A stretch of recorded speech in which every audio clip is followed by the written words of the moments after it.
Hello, and welcome back to the Projector Stories podcast. We're your hosts. I'm Sarah, a 1-3 emotional projector. I'm Laura. I'm a 5-1 splenic projector. And in this podcast, we basically riff on what is going on with us in our deconditioning journey. We both have right minds. We both have the 1156 channel, which is a channel of curiosity, stimulation, storytelling. There's a lot going on there, and so we go on tangents, and if we are correct for you, it will be fun to journey along with us.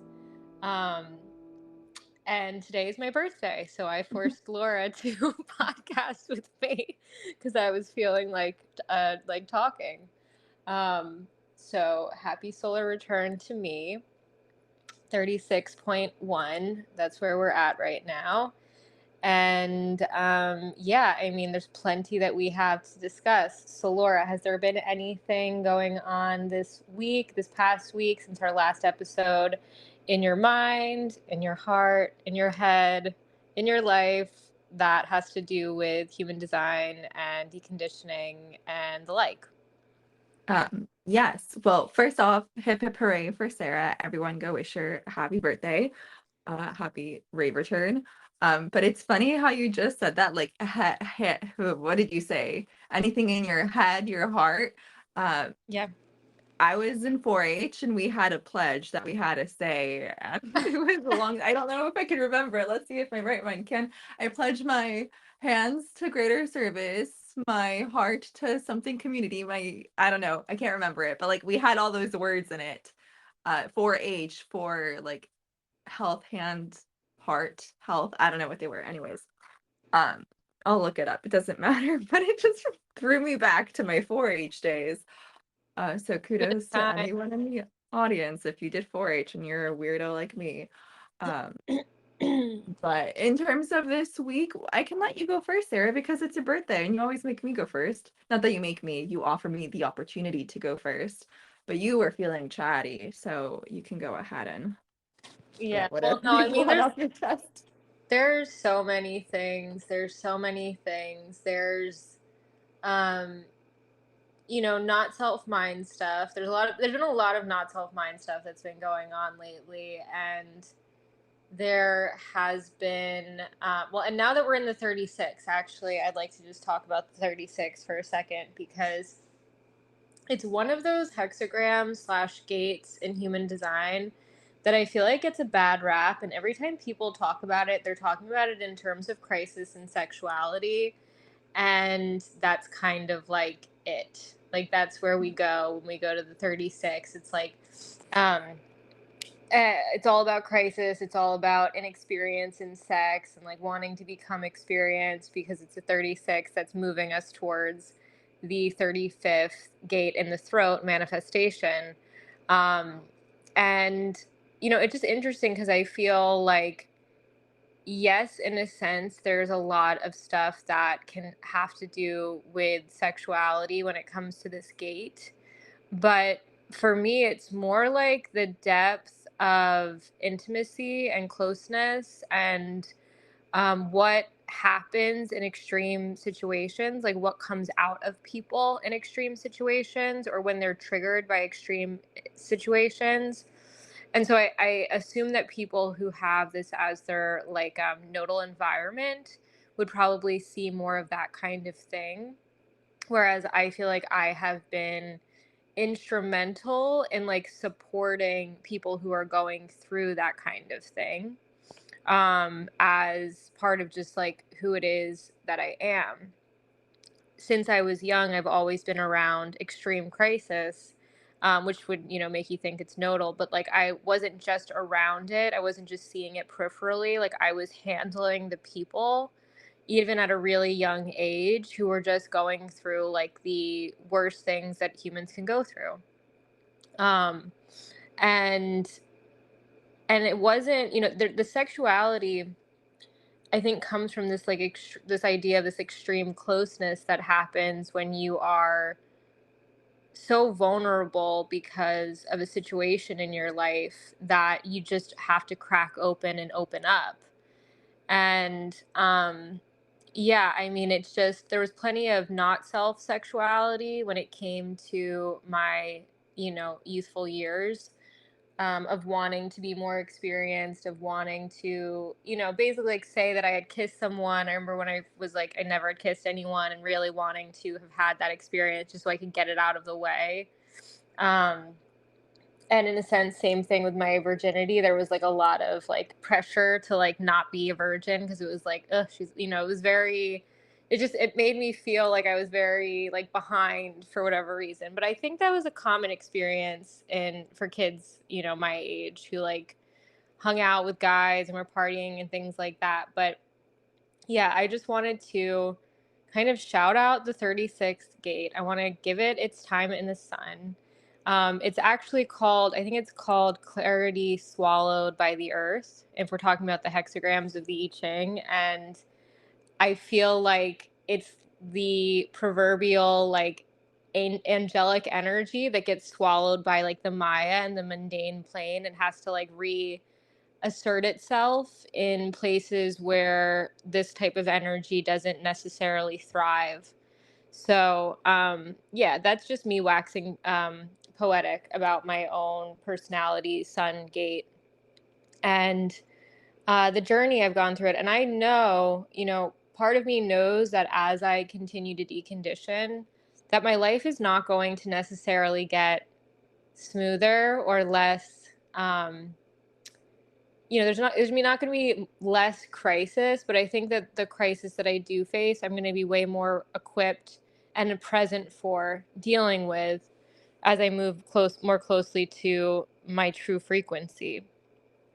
So, Laura, do you have any thoughts on my personality sun? Well, it's funny because I wanted to talk about personality suns today, fittingly, but Perfect. not necessarily specifically in terms of that, but more about a little piece you said.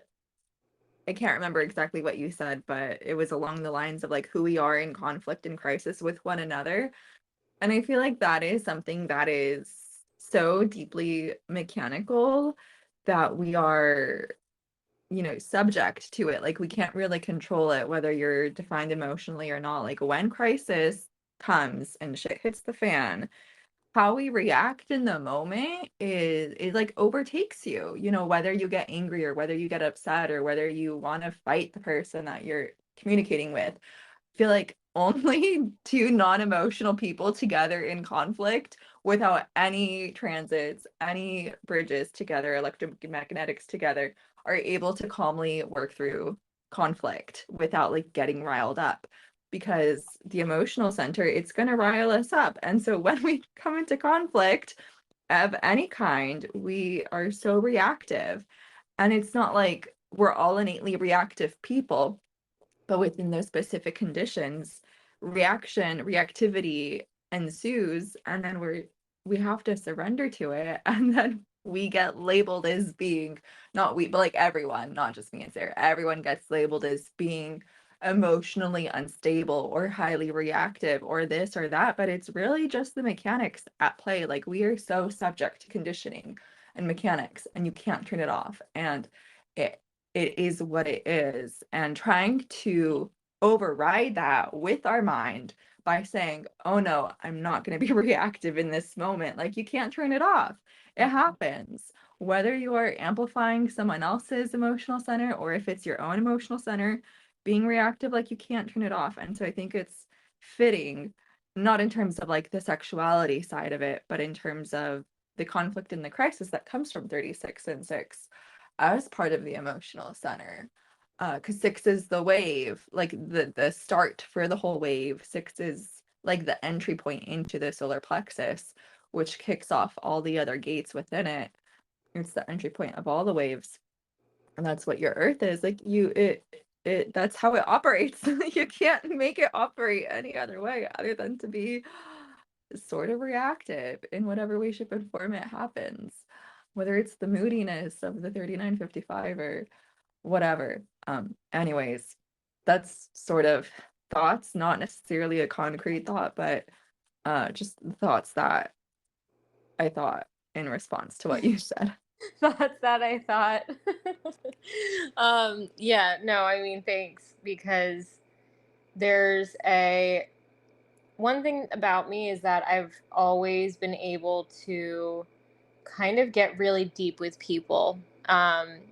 Not just anyone, although I think most projectors have had the experience of like people just coming up to them and like being able to tell them their whole, like, who want to like tell them everything because they feel so seen and acknowledged by the awareness that a projector brings into the mix. But like specifically, like, and I've been kind of coming to terms with this, I'm a collective person, but like the experience needs to be shared. And specifically for me, because I have the six, it's a very one, and for projectors, it's one to one, but it is very one to one for me.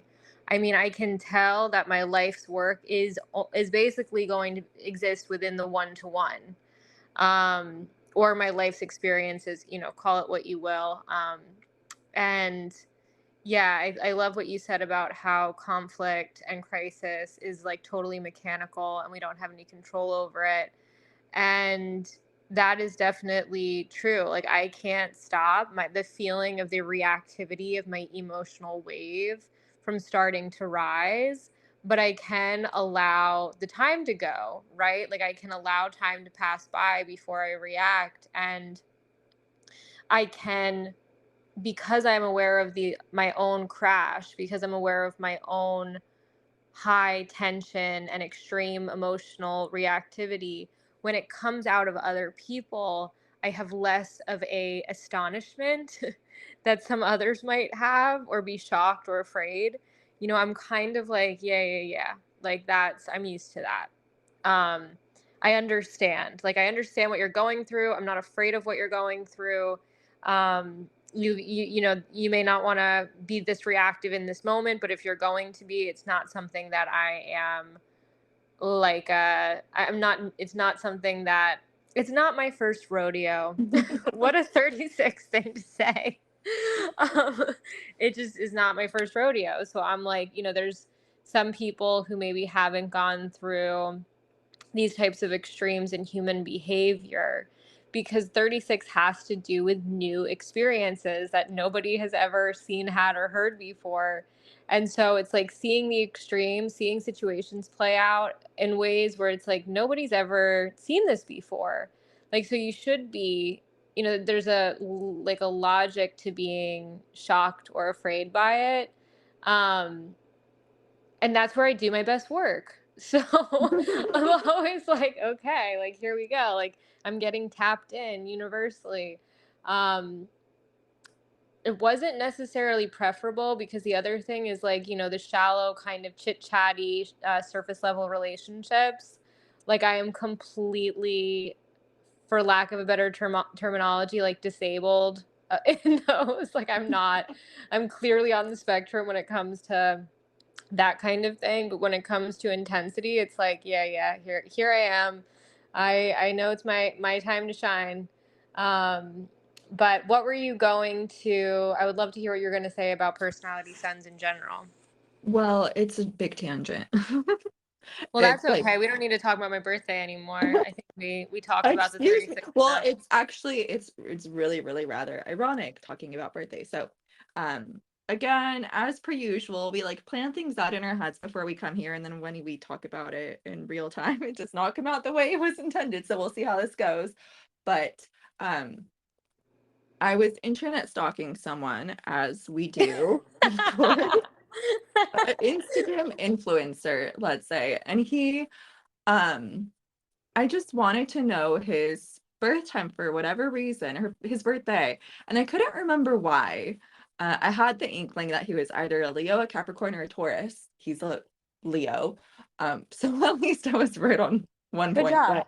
But I don't remember why I wanted to investigate into him. I just did, and I scrolled through his entire Instagram, and nowhere was any mention of his birthday. And I was thinking that this Damn. is extremely infuriating. After more internet stalking, I discovered that he has a YouTube channel. And on his YouTube feed, one of his videos was why I don't celebrate my birthday. I was like, aha, no wonder you didn't post it on Instagram, because you don't like your birthday. So I watched his video, sort of. It was slow and rambly. as we are too, so can't hate on him. But I discovered that his birthday was somewhere in the first 3 weeks of August 93. So I could estimate variations of his birth chart. But based on his personality, I was like, well, he sure seems like he has an open ego and an open G center. Because he's always trying to prove himself on his Instagram. And Sarah, you know who he is. I feel like bad calling him out, but just because like we're talking about someone, so maybe you want to investigate into him too. He talks about Who is Akatar, it? um, Stuart McKee, the Irishman who talks about smutty books. Okay, nope, nope, no idea. Keep You going. shared one of his videos with me, so you probably just don't remember his name, but he like Okay. dresses up in feminine dresses and stuff and pretends to be a princess sometimes on his feed. Uh, Okay. Oh my God, the rabbit hole, the rabbit hole. I don't know how I got there. Anyways, there's So an end real. to this story somewhere, but to continue, he's always talking about being single and wanting to be in a relationship, and that sure as heck screams open G center or undefined Sure G center. does. So, and like his previous posts, like he always like gives like little life lessons sometimes in his captions. So like again, open G center, trying to prove worth and direct other people to self-improvement. That's clear, that's clear. I also think there might be undefined spleen because he seems insecure. Hmm. Not to like call him out, but like in his video, he talked about being extremely insecure. So it's validating to a certain point of just like being uncomfortable in his body, suffering with eating disorders, things like that. Anyways, I know his birthday range is like 3 weeks of Leo season in 1993. I figured out that much. I look at the transits for that period. Lo and behold, his his personality nodes are my sun and earth, which are 19, no, not 19, 16.5 and 9.5, with the south node being like the Wow. current phase of his life, 16.5. The Grinch. It's like the refusal to share in enthusiasm. And I want to look up quickly while I'm talking what the actual lines are. So give me a moment. Okay, That's the so refusal to interesting. share in enthusiasm.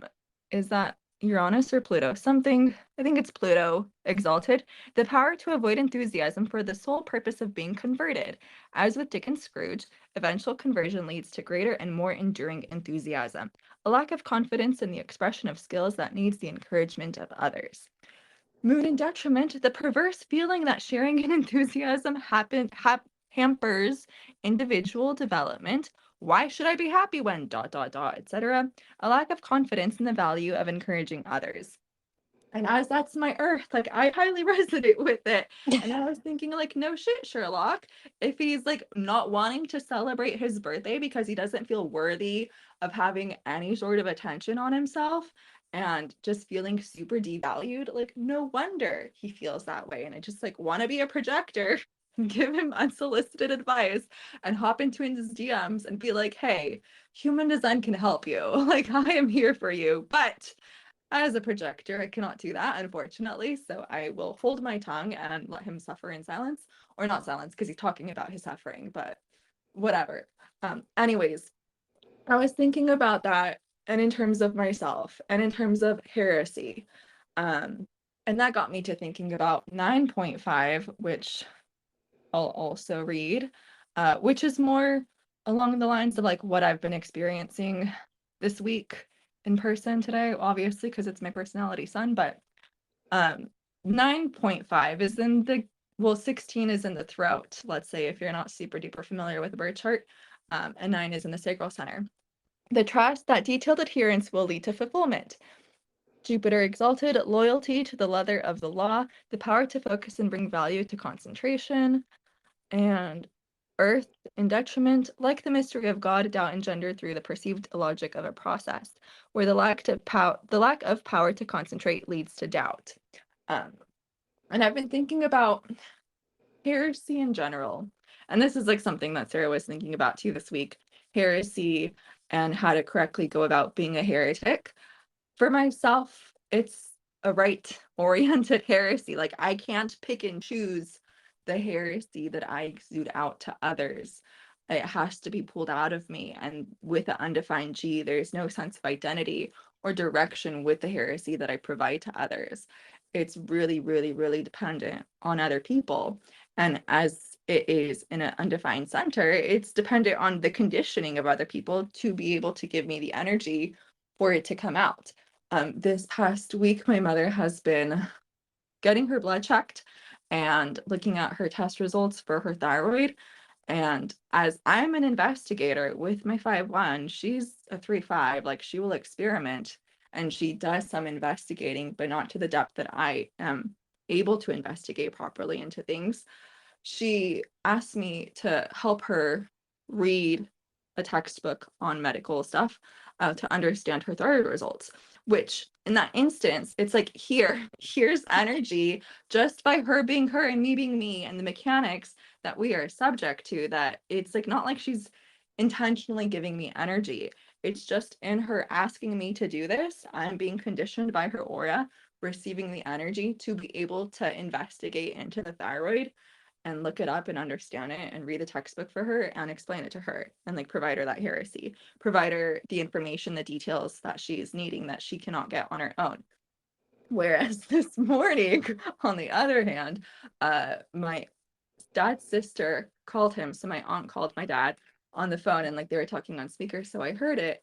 And of course, my ear started listening at the point where she's like, so has Laura managed to do anything yet? Or is she still just like flailing along? These aren't the exact words because it was in creation. But essentially, it was just like her putting expectations on me, seeing me as a failure for not doing anything with my life, blah, blah, blah, all that stuff. And it's just like the heaviness of the heresy and the projection field that comes with being a 5. The expectation that that the trust that the detailed, no, that's the wrong one. Yeah. Is it? The trust that the detailed adherence will lead to fulfillment. Like the pressure to lead to fulfillment, to lead to actually doing something with my sacral energy, that uh, it's so icky when other people put that expectation on me without giving me the energy to do it. Like, I am lost without you. If you want me to accomplish something, you have to give me something in exchange, which is your conditioning. You can't just go and point fingers at me and be like, look, you're failing at your life. You're like not accomplishing anything. And yet we're expecting you to accomplish things because of this mechanical projection we have of you. We're putting all these expectations on you, but they're unable to be fulfilled because of the mechanics. So that's where my head's been this week, this day, particularly this morning, just thinking about the projection field and how not only as a projector, but like with the particular instance of having that 5th line in an undefined center, like it relies on other people and it's sometimes frustrating. Yeah, it's true. I've been thinking about fifth line projections too because my dad's a fifth line, and the person who's teaching the class that I'm taking right now in human design has a fifth line personality. You have a fifth line personality. Um, and yeah, the projection field is real. And it's interesting because my dad, so just to give you a story about my dad's fifth line, he was an administrator in school districts. He was a principal for a very long time. And he was very, very heretical. He would have the cops come if kids weren't behaving. He had all kinds of extreme ways of getting kids in line, and everyone loved him for it because the school ran super smooth, and it was great. You know, like the school was running like a well-oiled machine. And then my dad ended up cheating on my mom with one of the teachers, or I don't know if it was a teacher or if she was a substitute teacher, but either way, it ended up happening and people got caught wind of it. And my, oh my, was he burned at the stake. You know, the entire projection field where everyone, he was so beloved to everyone, just went down in smoke, you know. And there's two sides to it, of course, because on the one hand it's like you don't get that as many opportunities. I mean, theoretically, you don't get as many opportunities if you're not a 5 because people are projecting positive things onto you immediately.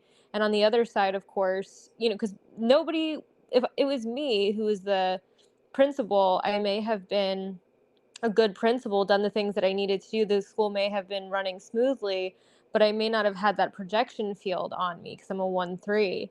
And so I may have had less of I may not have fallen off of a pedestal in a sense when I did fall. And I think that has something to do with the fifth lines, uh, you know, the burning at the stake thing. It's like, it's not just a typical fall from grace. It's like you're falling and you're hitting the ground hard. Um, and my dad's been not self. He was acting probably in not self for most of his life, and yet there is the fifth line heresy. And something to just say, and I think, Laura, I sent you this in Raw, talking about the fifth lines, and he was going through the different lines in the format gates. Um, if you're correct, your heresy does not get you burnt at the stake, right? Mhm. And just the same as if you're correct, you're not martyring yourself all the time as a 3. The way that it works shifts into being more or less resistance, and I guess just less resistance is what it is. Uh, and of course, like, whoever this lady is, I don't know if you said your mom's sister, needs to mind her business. Like it's also a matter of you being like, who the fuck cares, what what my aunt thinks, because she's in not self. Her whole life is probably run by not self. Doesn't make it sting any less when you hear people shit talking you, I'm sure. And it probably adds to the paranoia of being a fifth line personality in general, because I don't get that as much. I don't hear it. I guess maybe it's like I don't hear it. I don't get to overhear people saying things about me. But yeah, I mean, it's definitely, I was listening to, actually, funny enough, the Gate series by Raw, when he goes through all of the gates and talks about them. And I did listen to the 9, and he talks about how, I think it's a format energy for generating. It's like a very powerful generator gate. And of course, because you're a projector, you have it dormant. And it can only be activated when your sacral is activated by transits or by other people. And so it's an interesting conundrum. I don't want to call it a conundrum because that's not the right word, but It it's like feels like a conundrum. it feels like a conundrum, but I think it's like one of these wonderful things where like everything will make sense about it eventually. Like things will start to fall into place as to like the purpose. Because what is your cross again, Laura? Identification.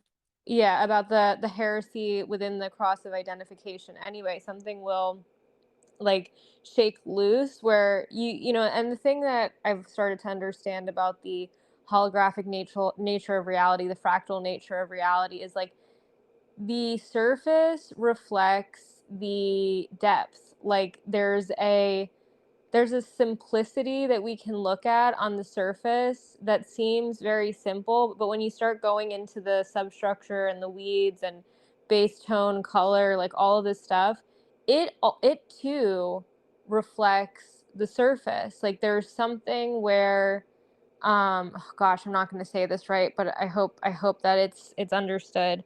Um it's like everything is everything. And I think that with my chart, like if I was a 36 and I wasn't a 1-3 and I didn't have the 30-41 and I wasn't split and all of these things, it wouldn't make sense. Like, and I think that there's something that makes sense about what seemingly is a conundrum, even if we haven't completely come across what that thing that makes sense is. You know what I mean?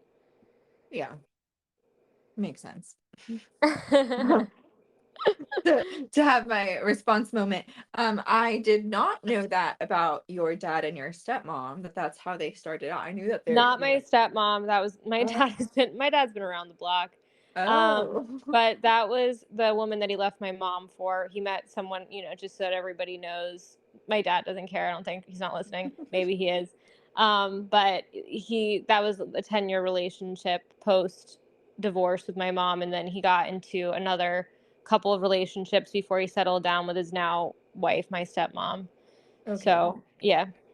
I yeah, okay. But Along those lines, so I wonder what his sun gate is. You've told me before, and I have his chart in our messages, but I don't remember off the top of my It's a head. 38 or 39, whichever is the Capricorn one. It's the fighter, I think. Okay, so 38. Yeah. And his root center is defined or undefined?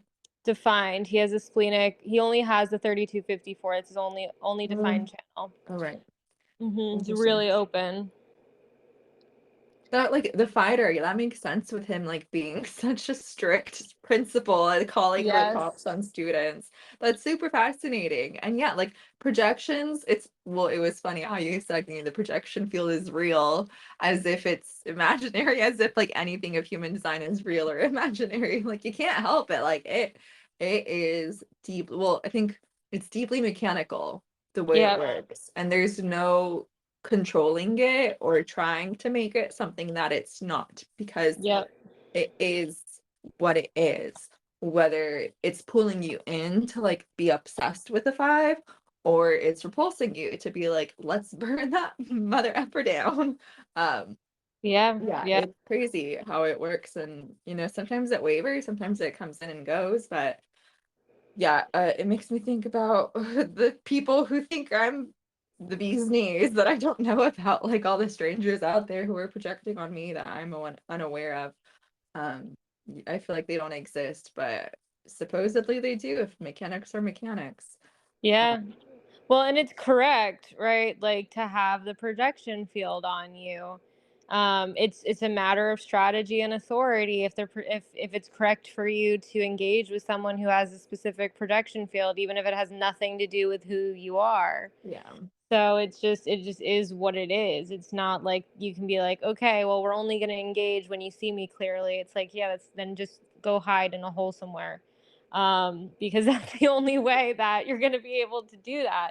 You're not going to be able to engage with anyone. And I said this to Laura earlier, like I feel like it took, and I think my dad really has helped me here because I had a huge projection of him as a kid, as you could probably imagine, and like super savior like projection field after my parents got divorced. And like that's all I could, like, I thought that everything would be okay if my dad was back. It was like very, very fifth line projection field of like Superman coming back to save me. And like as I've gotten older, like I've seen him as the person, very human person that he is, very flawed, all of the things. And I felt bad in a sense for putting all that pressure on him to be something, and it's mechanical, so it's no choice. But it just has given me a level of clarity. And I even with Laura, when we first met, and I said this to her, like I felt like you were more line 3-ish, which is me projecting my own line 3 onto Laura, basically. I don't know how many line 3s you have. Two. 2, yeah. So And they're both design side. so they're both unconscious. Well, and I haven't even, so we haven't even met each other's bodies, everybody. So who knows if we would get along in physical aura. But um, for a while there, I thought that Laura was like more like a martyry, I guess. That's not the right word. I don't know what terminology I used when I was talking to you about it, but Maybe it's more like willing to get my hands dirty with life. yeah, yeah, yeah. And it's I'm funny not. because I'm very conditioned to be a manifester. Like my bridge gates for my split is the 22 and the 35, and so like both really powerful manifesting channels are my bridge gates. And so like I'm very, very not self-conditioned to be a manifester, and so I'm used to getting my hands dirty in ways that maybe are extreme. And so meeting Laura, and she's like far more yin, and like I think you probably lean more towards the receptiveness, maybe to an extreme that I don't, that I just don't, because I'm conditioned to be more yang and initiating than my projectorness would suggest.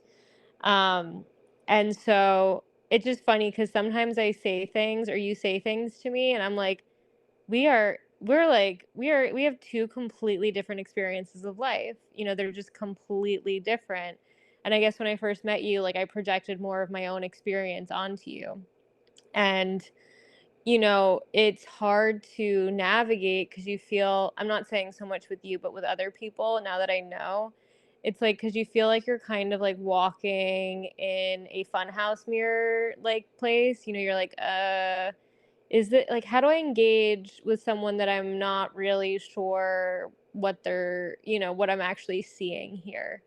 The last guy that I was talking to had a fifth line body. That was a fucking nightmare. Um, Four, three, I, fives. Four, four, I, three, fives. I know. He had 10 5s. So Yeah. that was a projection field and a half.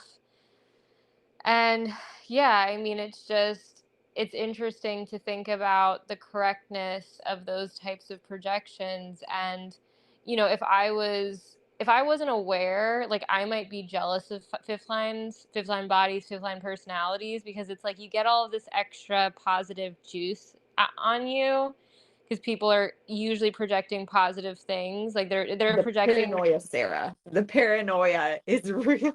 I know. I'm like, if I was not more aware, I would think, "Ooh, I want to be a 5, or I want to be a 3 5, or whatever." No, no, no, no. I mean, for me, it's just, it makes sense for the people who it's correct for.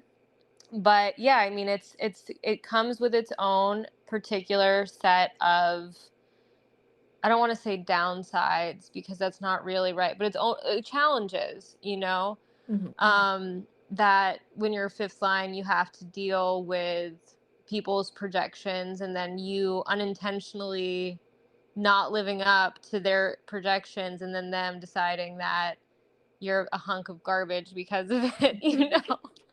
So yeah, you have to like really, really be like strong within yourself, I feel, to like put up with all of that nonsense, and to not let it totally make you want to just crawl into a hole and not do anything. Yeah. Um, I came across someone sharing fifth line advice, and I don't know if it was like if you're projecting onto someone or if you're on the receiving end of fifth line projection field, but it was like solid advice. It was a quote, I think, by Rob, but I cannot for the life of me remember it. Something along the lines of like, just keep on waiting, keep on waiting for the fifth line to like pull in the person. Like if it's your fifth line and you're on the receiving end of the projection and you're wondering when to act on it, you just have to keep on waiting until the other person initiates. I don't know. I can't, it was much more simpler than that. But Or um, yeah, you're gonna have to revisit that, and if you find it again, tell me about it. but Yeah. on the note of parents, it's interesting because my dad's a 5-1 cross of identification. His sun is in 16.5 and his earth is in 9.5. So like our birthdays are exactly opposite of the year. Um, and he's a generator with a defined throat. And so it's interesting because like my 16's in a defined throat, but my 9 is hanging in an undefined center, whereas he has both those centers defined. And he also has 6447 like me, and obviously 63 because that's the other part of the cross in a defined head center. So he has like all 4 gates of his incarnation cross defined. Um, and he has a PhD. Like he was able to like be individualistic enough to make a life for himself. Like he grew up in a small town on a small island pretty far off from the coast. And I think it was like within high school that he moved to the mainland and like went to some other high school and lived with a host family on his own. Like not a lot of people did that, but because he was a smart cookie, he was able to do that and to start getting into chemistry, which was his PhD, his degree. And then yeah, he managed to get a PhD, like do all the education with the least amount of effort of like not going to class, proving the teachers wrong with his intelligence, like being super arrogant, all these things. Moving across the world to a different country, um, Like he's made a life for himself, and I feel He's like a generator, no? yeah, he's a Okay. no wonder he was able to make a life for himself because he has all four gates of his incarnation cross defined, and he has that consistent within himself to be able to do it, to be able to have the energy to chug along and build. Generators build their lives step by step, and he was able to accomplish that. Whereas my mom is a 3-5, but still, I'm pretty sure actually, yeah, all of her incarnation cross gates are defined centers too. Pretty sure. But I don't think as much about her fifth line. Like my dad does get a lot of projection from people that project upon like, oh, he knows all the science in all the world because I've even of- projected that onto onto him or onto me. well, onto both of you, but I was like, well, it's his fault that Laura's so damn smart. Well, that's the thing. I get compared to him a lot. Like, oh, Yeah. I'm also a smart cookie because I'm a 5-1. I can investigate. I have the defined head that allows me to think sort of on point thoughts. Sometimes we won't get down that point because I feel like the last time we talked about thoughts, it's just the not self operating through the mind. But anyways, yeah, I get compared to him a lot, and I feel like that's where the projections go wonky because it's like he was able to do so much. You're just like him. Look at what you've done. You guarded. Like you don't do anything. But again, I'm not here to do. And that's where the crux of it is. I told you this, Sarah, and I'll tell everyone, like, I don't feel like I'm as bothered with the not self world. If people are out there making decisions from their heads, go for it. You live your life. You do you, boo. Like, I could not be bothered. But when you start projecting expectations onto me, that is where I get rather irritated with the not self world. But only when it like people come knocking on my door and being like, "What are you doing with your life?" Because they're not recognizing me. So like their not selves are recognizing my not self. They're not properly recognizing me for me, and that's where I have an issue with the not self world. But if everyone else is in their not self world, making stupid choices and living their lives and being upset about it, I'm totally fine. Like I am not bothered. Uh, I don't know if you feel the same way, sir. I feel like you get more irritated with the world being not self based on, but that's like me projecting my thoughts of how you write your messages. I feel like that's a whole Well, other topic. Like sorry, keep going. along this line of projection fields, like I noticed that when we read written word in like Facebook groups and stuff, we say it in our own head with our own inflection upon it. Like so many times I've come into the Facebook groups and I've had attitude and I write my comments with attitude. Do you know what the response is? Oh my goodness, you're so sweet. Thank you so much. Just like, did you not read the attitude in the message? Whereas other people write things kindly and gently and lovingly, and the people are like, how dare you say that to me? And the person's like, whoa. Like, I said that with nice intentions. I didn't say that in a mean way. But we can't help it because we're just putting all these projections out there into the internet. And because it's written word, we don't know how it's being said. We're making it all up. So anyways, with them, you and our messages, there's things you say, and I'm just like, Sarah is super irritated with everyone. And I don't necessarily know that you have that much irritation in you that I'm projecting onto you. This is what happens, you guys, when you're friends with someone who's emotional and well, I don't want to say unhinged, but like unfiltered. Is like Laura gets a lot of my emo up and down thoughts that like nobody else gets. Because I'm wise enough not to tell people who aren't aware of my emotionalness things that I know I'm gonna regret later. So, no, I mean, well, there's a couple of things there. They're just, it is true about understanding understanding someone via text and the way that you hear something that someone writes and things like that. As far as the not self world goes, um, I actually, when I was having my reading with Alok, he talked about how my 1156 is like super idealistic. It's like there's this extremely idealistic part of my personality that is like expects humanity to be something that maybe it isn't, or, Crossing yearns, Eden. yeah, yearns for humanity to be something that it isn't. And that's my design, that's my unconscious body. And then there's my personality, which is like very demanding, very unforgiving, very judgmental. And so there's these two aspects of myself that are like in conflict, and it would feel a lot better if I just accepted the not self world for what it is. And I think when I was talking about my dad earlier in the episode, like that is the kind of acceptance I mean. Like when my dad and my mom got divorced, it was like my idealism was shattered.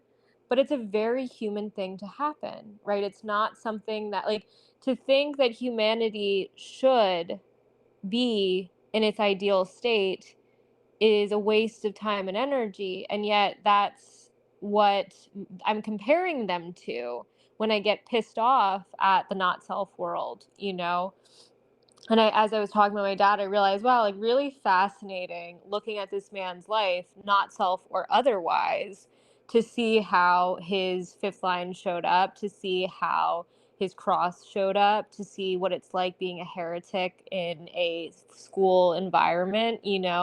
Like there's a lot of interesting things to gain if you're not identified or attached to the outcome of it. And so it's not that it's mechanical. I can't necessarily stop my expectations from being what they are. I can't necessarily, because I have them on myself too. I have a ideal version of who it is that I am trying to live up to. And that's something that also needs to be shattered. And I think as I am deconditioning, I'm like, that part of me is getting shattered. The part of me that wants people to be something other than what they are, or thinks that they would be better off if they were deconditioned, or all of the things where I think I know better, right? And because of my idealism. So I definitely have, there's like this split in me where there's like an aspect of me that's just like monstrous, judgmental, emotional, like just totally irrational and desirous and like lusty and wants and hungry and like just all of the very like primordial things that the idealized version that I have in my head of myself like has had to learn how to hold space for. And it's also reflected in the way that I look out at the world and at other people. um, so yeah, I mean, and then just to say on the it's funny because one thing about Laura that I love, like whenever I see people commenting stupid shit, sorry, in Facebook, I'm like, Laura, go get them. And it's not because Laura is antagonistic, it's because she's brilliant, detailed, thorough, Projections, and projections, projections. 1648, hello, like you have talent. It is there. That's it's not 16.5. okay, 16 point. Projected talent. Well, it's you still have the full channel. The full channel is there, and it is alive and well in you. So you can't disidentify with it just because you're a fifth line Sorry, my personality. Grinch is like, no. Okay, go ahead. I know. You're like, just tell me a little bit more. But okay. However, I am emotional. And so when I start typing, if I'm typing, I'm like, if I feel something about this, then I know that I'm going to be like emotionally activated by the response to it. And Laura won't be because she doesn't have, that's not really, I mean, you may get emotionally activated by certain people's response to your comments. But you have like the capacity, maybe projected, maybe not, to like be thorough and kind of scientific, logical, again, 1648, and deeply detailed about what it is that you do think. So even if someone disagrees or thinks that you have an attitude, like they're gonna understand that you have sound logic. And my irrational abstract ass is going to look like I'm trying to explain something, don't have the details, I'm just talking out of my unconscious right mind. And on top of that, there's like an emotional aspect to it. So even if what I'm trying to say or what like my mind has conceived of saying makes a lot of sense and is sound, I don't have a way of externalizing that without the emotionality. And so I tend to avoid these types of things, even though I find them really interesting to read. I don't like getting involved because it seems like it can just get contentious and people are sensitive and it depends on the transits, like how people are going to take things or how pedantic people are going to be or just. And actually, I think you made a comment. This is something that I read of yours, Laura, in one of the, someone was like, someone asked in the projectors group. Someone asked, they were like, oh, why does every time I ask a question, people just give me opinions and then tell me advice and they never answer the question? And you said something along the lines of, and maybe you had attitude in this. I don't know. I didn't read that in it. You were like, well, maybe it's because this isn't a generator group. Do you remember this? It's like you're posting in a group of a bunch of people. Like, what do you expect? Like, of course we're going to give our opinion. Something like that, right? No, you were more like it was. See, when you say it like that, it sounds attitudey. When I read it, I did not pick it up at all. You're like, well, maybe it's because this is a projector group and we're not generators where we just respond to things. Maybe if you asked it in a different way, like you like went through everything. You were very thorough, and I felt like everyone else was giving these like just reactive mental responses, and you were the one that, even if you were like, wow, this person is an idiot, I don't think that they were, I don't really know, but um it did not come off, and it was just funny because I'm of pretty sure like, there was attitude. We're just like mockingness, whatever the word mockery. I'm pretty sure I was mocking them to a certain degree. I did not read that in it at all, just to give you an idea of I'll have like to go the. back and reread it to make sure if Yeah, memory serves. yeah. Well, it was just because like, you sometimes you've seen there's been like posts lately too, not to go down the rabbit hole, where like people will go after someone. Yeah. So that's, and I think about it like in terms of growing up with two not self projectors. It really gives me agita thinking about putting my energy into a room like that, and maybe some people don't have the same experience as I've had, but yeah, it can get spicy, and I really like, and they say, I don't know if it was a lock or if it was Raw who said that, the opposites, the hot emotionality like loves the cool non-emotionality. And so when I see you just being cool, calm, and collected, even if you are giving your little non-emotional attitude, I'm like, Which yeah, yeah, yeah. which Like, Queen is funny. Sometimes like I try to be funny and it comes off as concerning and loving.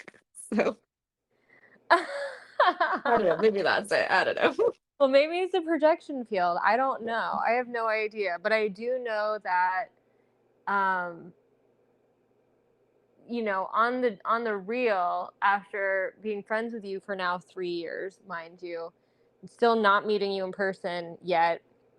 So of course there's going to be some level of projection that's still active. Like, I love the way that you conceptualize things more than anyone else that I've come across. So I'm just grateful for the fractal to have brought us into the same clubhouse room when it did. Thanks, Joey. Um, so yeah. So just to, I don't really know where this Yeah. tangent Your began. birthday, and yet we're loving on Laura. I think the script has to change a bit. No, we talked about the 36 for a while there. Well, well, okay, to backtrack a bit, there is like things you said I wanted to respond to, and then it got lost, and I had to like focus on my brain and remember what they were. It was part of your incarnation cross and the cross of Eden, and I have something to say about that specifically, but also like if we want to change the script, talk about the world at large. Sure. Well, a certain branch of the world at large, which I'll explain in a second. But the first thing, like thinking about your incarnation cross and me saying like, oh, you're such a pessimist, which, is a very broad stroked label. It's a broad brush stroke. But I was thinking about it as we were talking, and it's like, you have your view as possibility in 60 and 56. So you're here to see limitation and see the hopefulness of 50. Not that 56 is inherently hopeful, but it has like the seeking nature to it of just like, let's see what's there, let's explore, let's be curious, but also let's, pay attention to all the limitations of the world, both through the lens of possibility and not probability. So I think it's interesting when I was like referencing how I perceive you to be harping on the not self world. It's accurate. That's how you're supposed to see the world because that's what your mechanics say you are.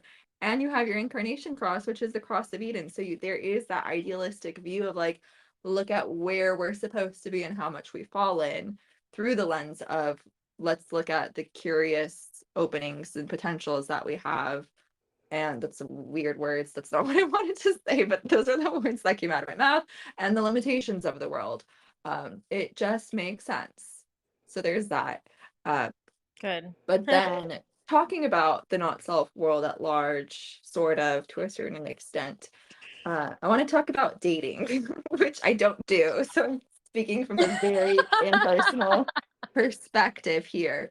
Uh, I there's this account on Instagram that it's what's it called? It's like sort of connected to Overheard New York or Overheard LA. Hot and Single. So like there's this girl who interviews people that come onto her Instagram and like they meet up at the park or at bars and stuff. And she interviews them on like why they're single and what they're looking for in a partner and why people should date them. And it just makes me very aghast. Aghast? What was not that's not the right word. Yeah, it might not be. Whatever it is, makes me very fill in the blank. Um, at the dating world and what goes on out there. And, you see the modern dating world and think, like, what is wrong with people? Like, we're ghosting, we're dating multiple people at once.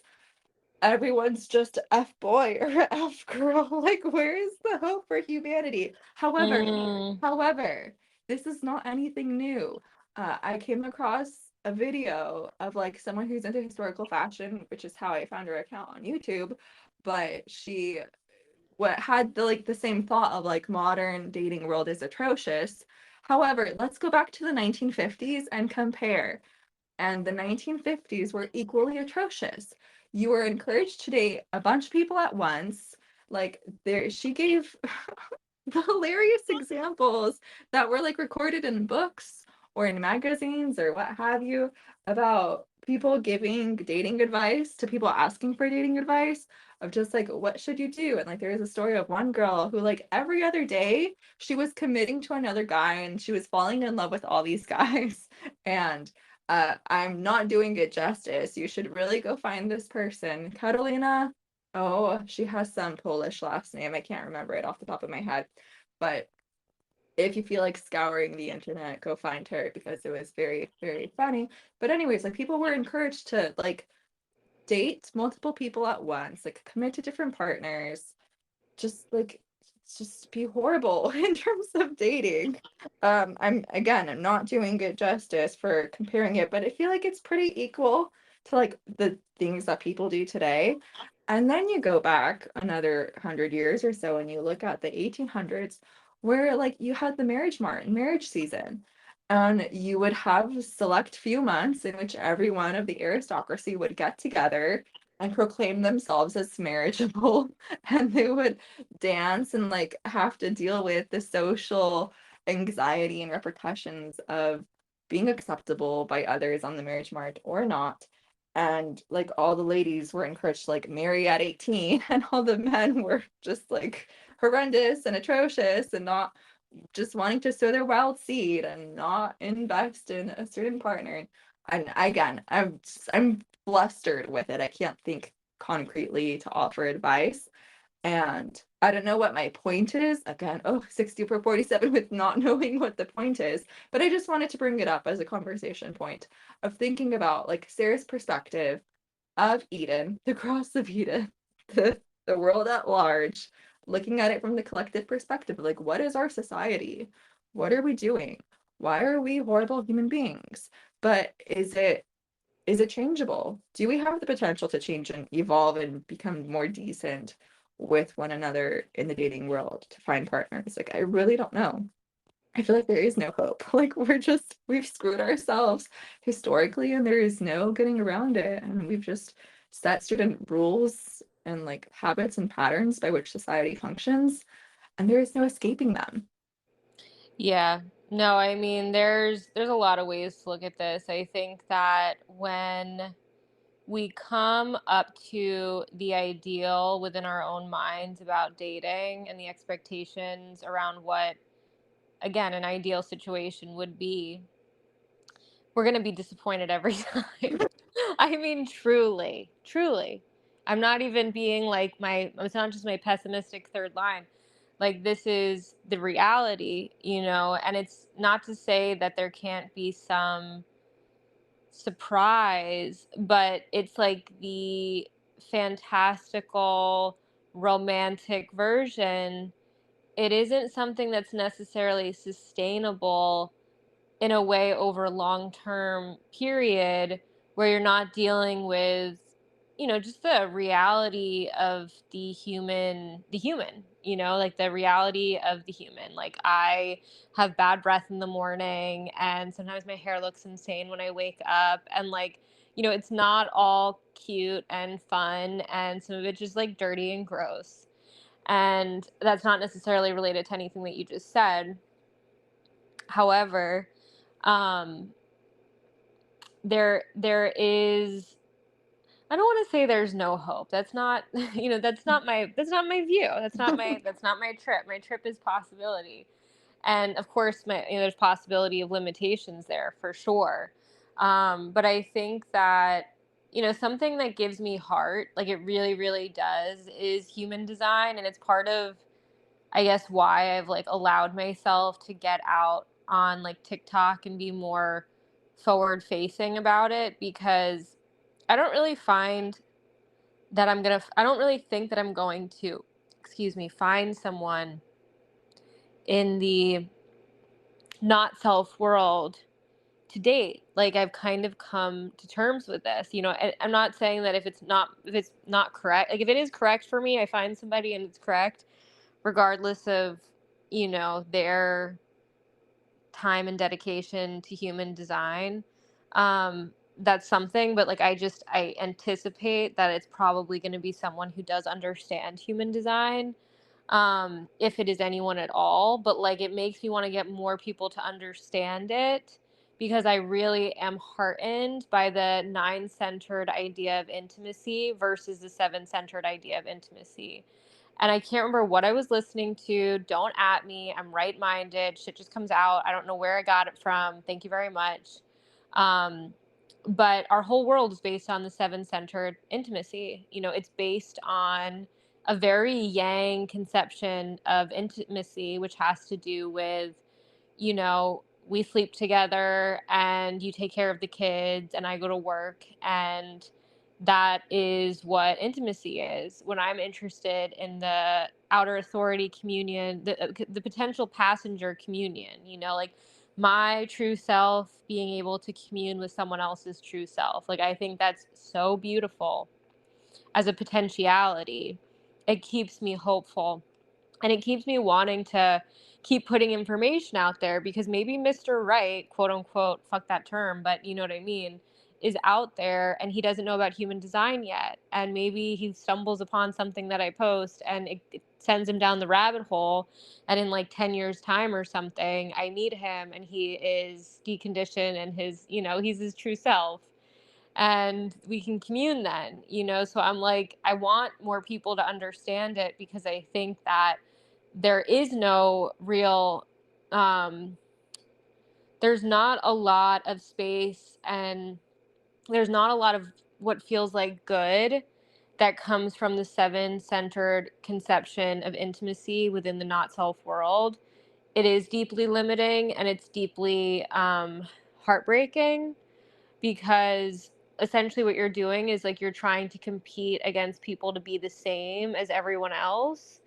and you fall in love with someone who then ends up finding a better model than you like 20 years down the road, because they're not actually interested in you. They're interested in the clout or the security or the perspective of what the relationship is.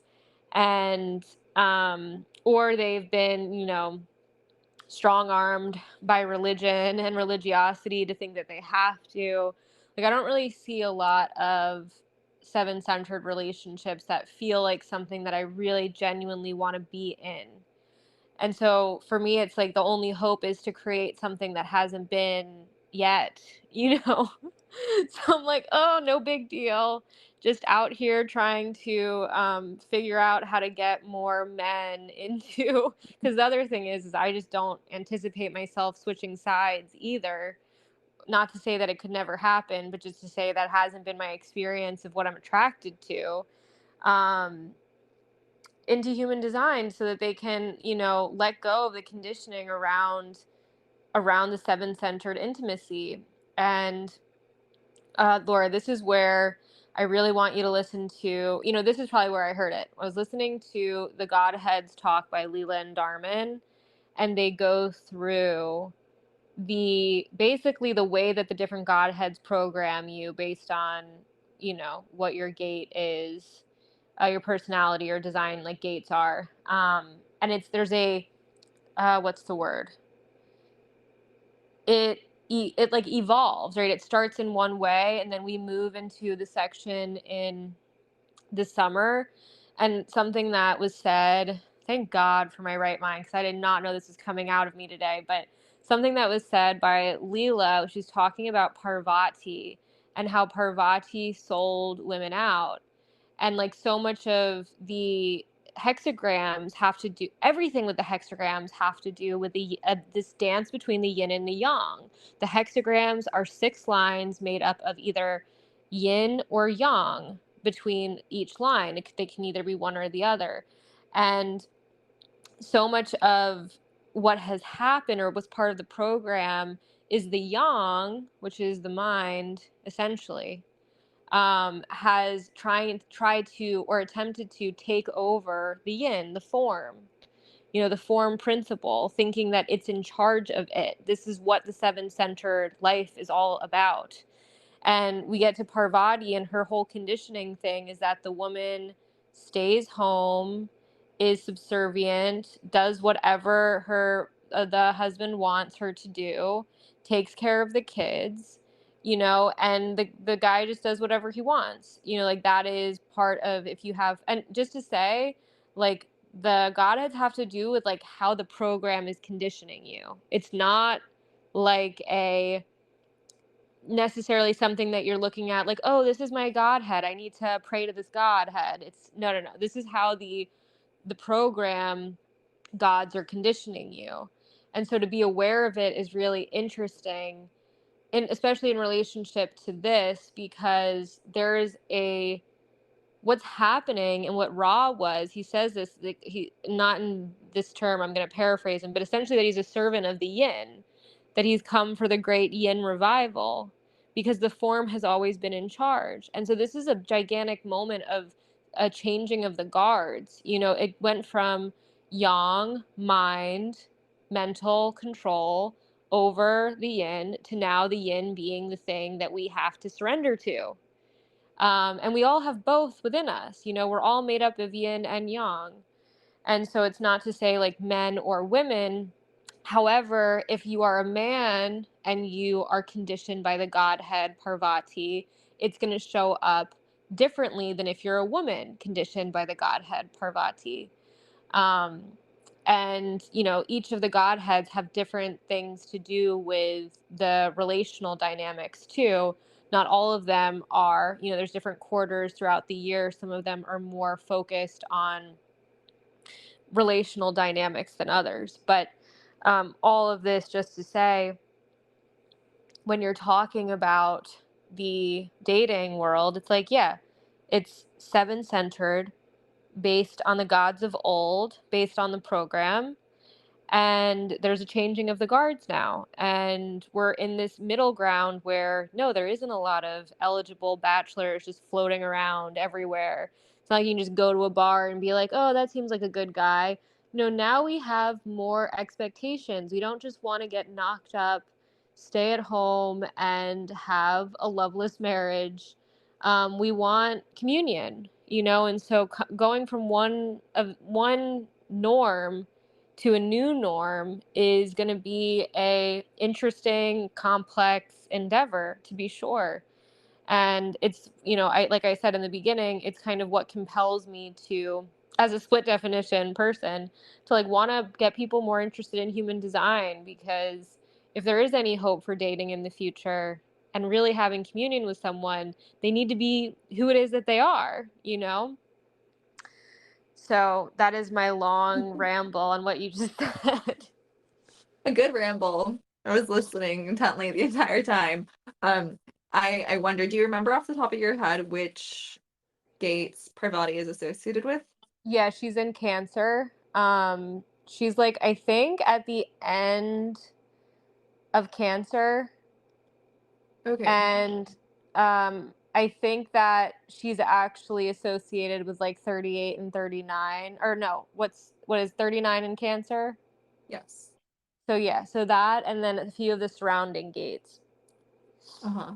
But each of the, I'll send it to you when we get off. But each of the audios about the Godheads are only like 5 minutes long, so it's not an intense listen, And I'm gonna listen to it again because it's so profound in understanding the way that the Godheads play into the hexagrams, and then also into the way that society and like the human experience as a whole has been set up in the program. So Yeah. it's worth a listen.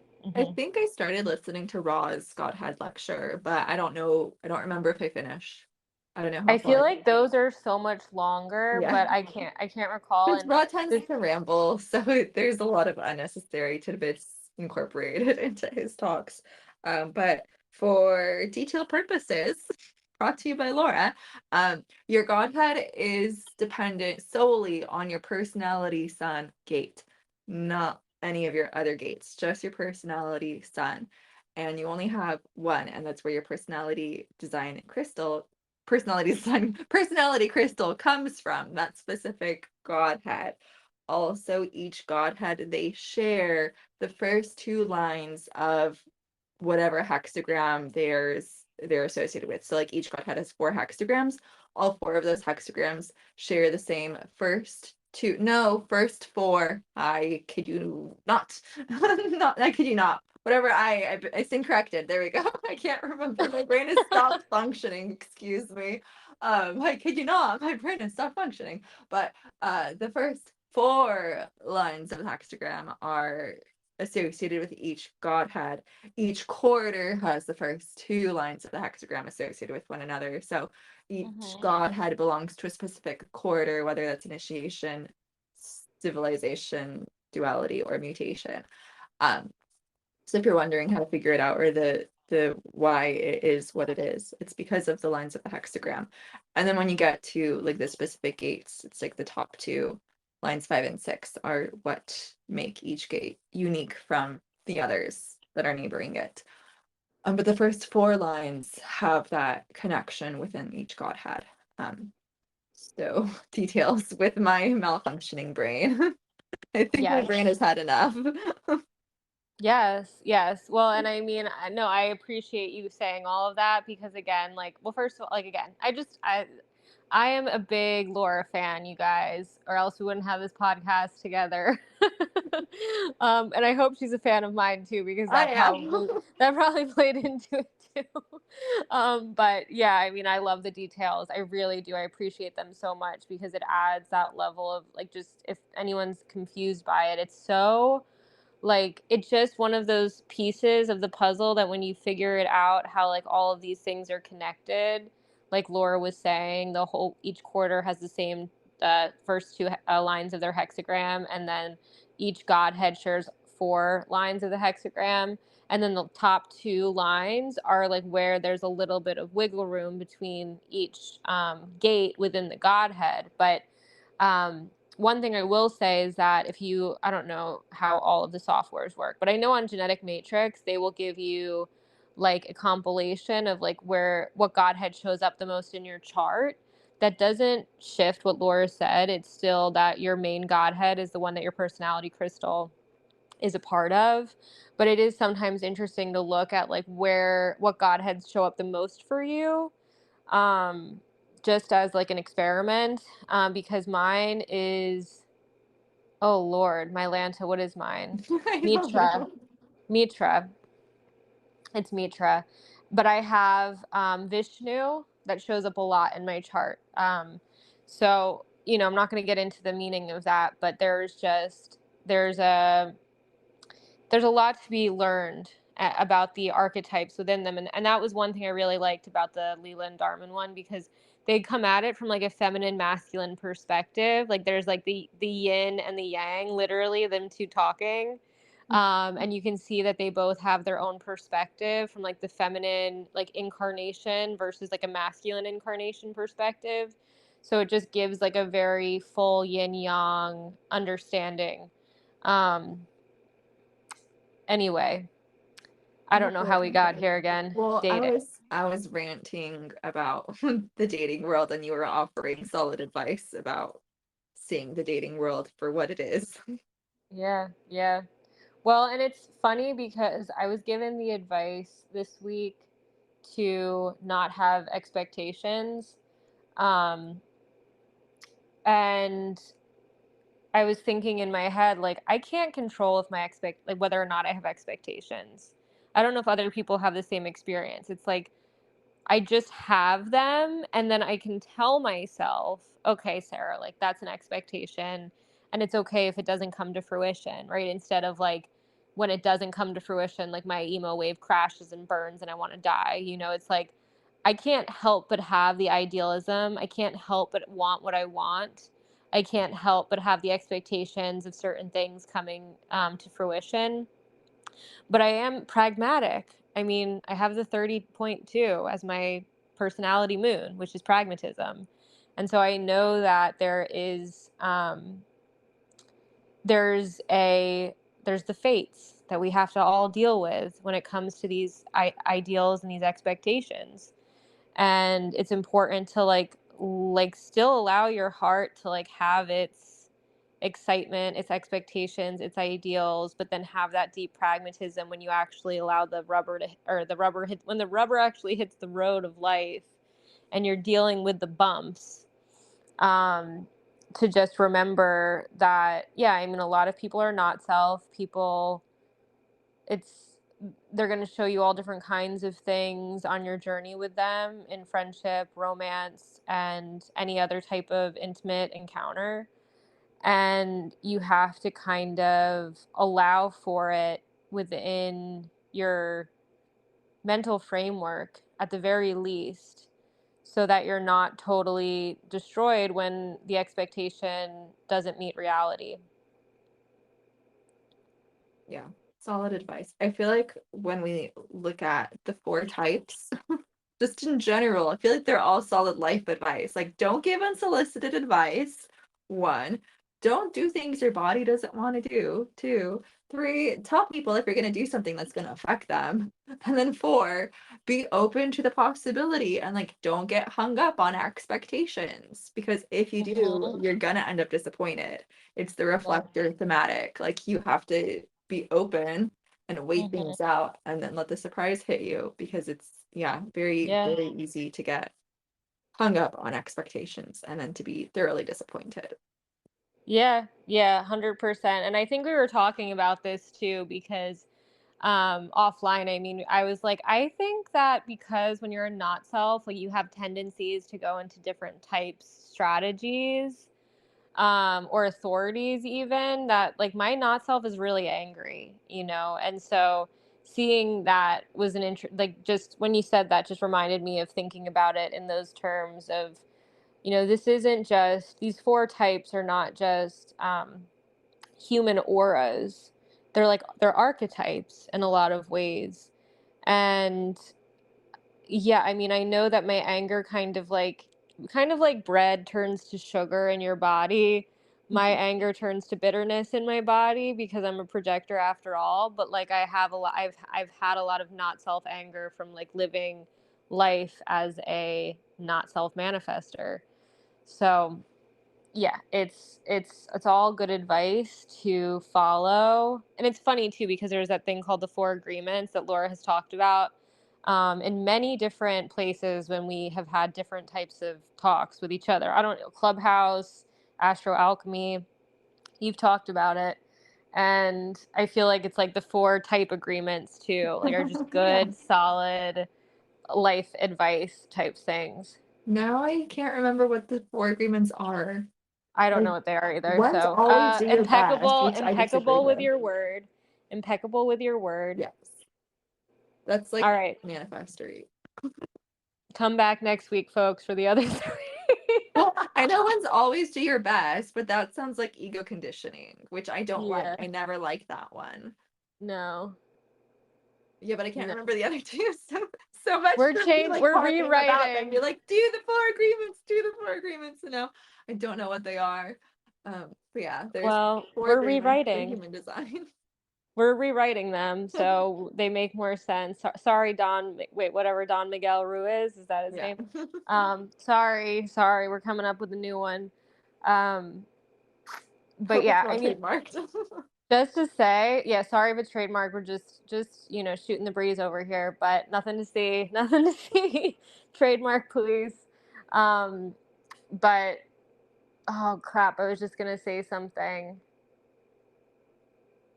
I think that one of the things that I find the most exciting, because I do have possibility perspective, as we said, and perhaps this is just mechanical excitement, because at the same time, I still have like a deep dread, an amorphous fear blob that I'm like deconditioning out of. Hopefully, like it removes itself from my cells sooner than later. But I do have in my idealism the possibility of just what is the future can hold because of what we have here, because of the information that we have here.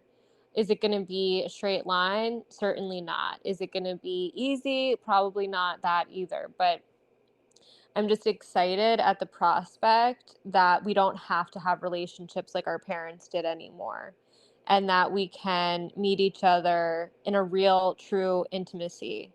Um, because I knew something was off, and maybe it's because, maybe for generators it's different, but within my own seeing of the way relationships unfolded, um, I knew something was off in my parents' relationship, and it was kind of like the emblem of the dissolving of the cross of planning within the Pluto and Libra time frame into the Pluto and Scorpio time frame, of just like seeing this seven centered relational dynamic start to just not work any longer for people. And so there is a new relational dynamic that's coming. It's just a matter of how many of us are going to have the awareness for it. And, it gives me heart. It gives me some heart. So I hope it gives you guys some heart too, listeners and Laura. A heart. But just on that note, quickly, like you think about it, we've been attempting to be, well, like not that we've been attempting it, the physicality of it, the mechanics of it is we've been nine centered, well, in transitus, because we're not nine centered, but the intransitus period began in the late 1700s. We've Yeah. had several hundred years, right? 200 years with a little extra wiggle room of Mhm. being in this phase of realizing this reality no longer works. It's been slow. Like we've had the industrial revolution and like certain things have happened quickly, but like the realization that seven-centered life doesn't work, it still hasn't kicked in for the majority of humankind.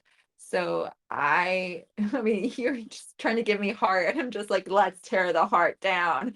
Let's be pessimistic. I can't foresee it getting better anytime soon. I feel like it's gonna take many more hundreds of years for anything to actually like take hold and shape the collective in a way that allows the nine-centered beings to be nine-centered, or the program to accommodate for nine-centeredness. because we're still living like the old ways and we've been 200 years into it. And it's not very great. Well, and just to go back to my possibility view, yeah, of course there's limitations. I don't think it's going to be good for everyone, but maybe for me, you know, like maybe for me. And like that's all I can really care about, to be honest with you. So, um, so just the possibility that it might happen for me is enough for me, you know. But I don't, yeah, I share your cynicism about the general public. Anyway, okay. Well, Laura, is there anything else you want to talk about today before we No, start I'll wrapping cut it up? myself off. Okay, we did good. We did good. Thank you, everyone. We are on Instagram at Projector Stories. We're on Tell Sarah Facebook. happy birthday there. Tell me happy birthday if you want. We are on Facebook, the Projector Stories podcast, Projector Stories, one of the two. And then on YouTube, we're the Projector Stories podcast. So please come join if it's correct for you. We're grateful for our listeners. And yeah, here's to 33 being a really chill and awesome year. Laura? Catch you on the flip side. Thanks for listening, everyone. Catch you next time. Bye.